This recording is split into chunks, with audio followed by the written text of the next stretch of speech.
जिल्हा नियोजन समितीच्या आढावा बैठकीमध्ये तुळजापूर ड्रग्ज प्रकरणावरून गोंधळ झाला आहे। तुळजापूर बदनाम करण्याचे षडयंत्र असून काही लोक ड्रग्ज प्रकरणाचे राजकारण करत असल्याचा आमदार राणा जगजितसिंह पाटील यांनी आरोप केलाय।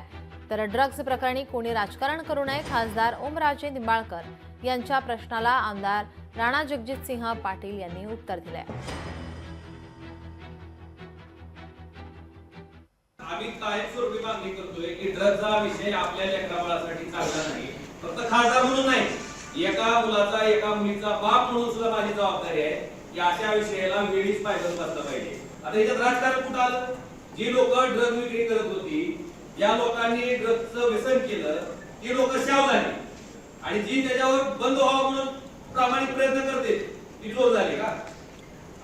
आणि मंत्री महोदय मला सांगायचे, त्या ड्रग्जच्या प्रकरणात इन्व्हॉल्व असणारा माणूस प्रेस कॉन्फरन्स घेत आहे आणि आमचा बाप लढतोय। तर आमच्या बापानं दूध विकलं, काय दूध विकणं चूक आहे का? दूध विकणं काय? ड्रग्ज तर नाही विकलं, कुणाला वाटलं आणि मला कमीपणा बी नाही। माझा बाप दूध विकत होता, काय कमीपणा मला त्याच्यात अभिमान आहे, लेकरं जगत होता, कुणासारखे ड्रग्ज तर गावाला नव्हता ना कुणाला। इथपर्यंत त्यांची मजल गेली आणि त्या आरोपीला अटक होत नाही। काय प्रकारे नेमका राजकारण आम्ही करतोय? आज किती दिवस झाले एसपी साहेबांना दोनदा भेटलो, अजून आम्ही साहेब सामूहिक आंदोलन केलं नाही आणि आता तुम्ही सारखं राजकारण करतो। काय राजकारण केलं आम्हाला कळू तर द्या ना।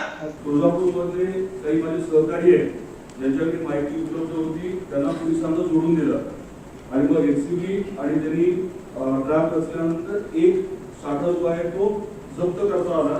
काही आरोपी जे आहेत ते अरेस्ट झाले आणि त्याच्यानंतर पुढची प्रक्रिया जी झालेली आहे। लोकशाही मराठी ऐका, पहा, जागरूक रहा।